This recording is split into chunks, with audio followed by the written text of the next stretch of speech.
Shalom Pak Bambang. Saya mau izin bertanya, apakah Trinitas artinya tiga Allah? Mohon pencerahannya. Terima kasih pertama Pak John dari Paroki Santo Ignatius. Mengapa Trinitas? Apakah itu bermakna Tuhan itu tiga? Ini memang kesalahpahaman yang sudah begitu begitu parah lah istilahnya itu. Maka sebetulnya untuk menembus itu ya dengan dialog. Salah satu yang Bapak sampaikan itu rumusan yang menurut saya cukup sederhana, meskipun tentu tidak berhenti sampai di situ, ya.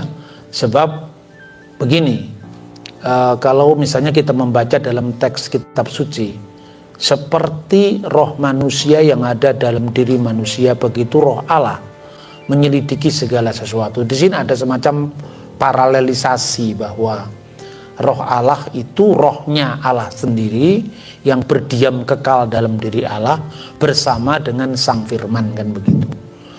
Namun segala perumpamaan apapun tentang Tritunggal itu kan selalu mengandung keterbatasan.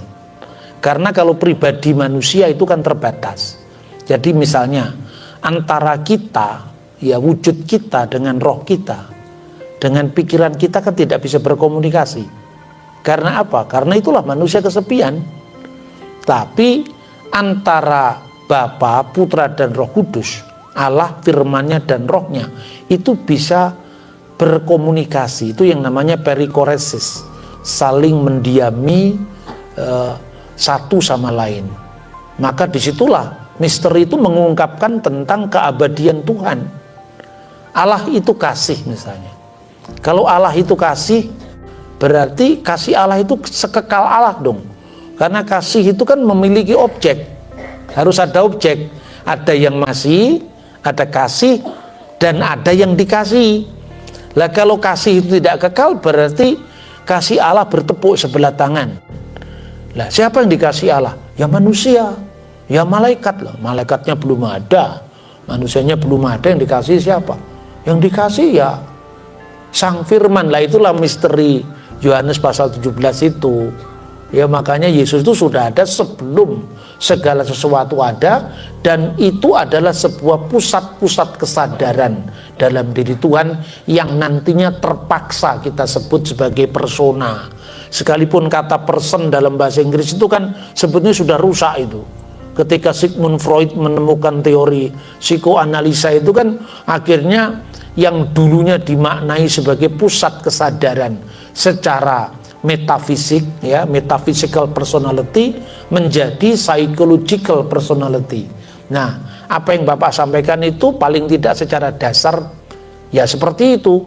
Cuman kalau itu didiskusikan lebih lanjut, masih perlu diperdalam lagi bagaimana Bapa, Putra dan Roh Kudus itu dalam relasi kekal yang saling berkomunikasi, yang itu tidak bisa diterapkan untuk makhluk siapapun.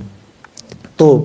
Terus yang kedua, tidak ada pikiran sebersit pun oleh para bapak gereja di awal yang mengatakan bahwa Tuhan itu tiga pribadi yang terpisah. Itu tidak pernah ada. Itulah sebabnya ketika Tertullian terpaksa menggunakan terjemahan hipostasis dengan persona, tres personae itu, maka ditambahkan dengan diskresi non separati, distingsi non divisi. Agar apa?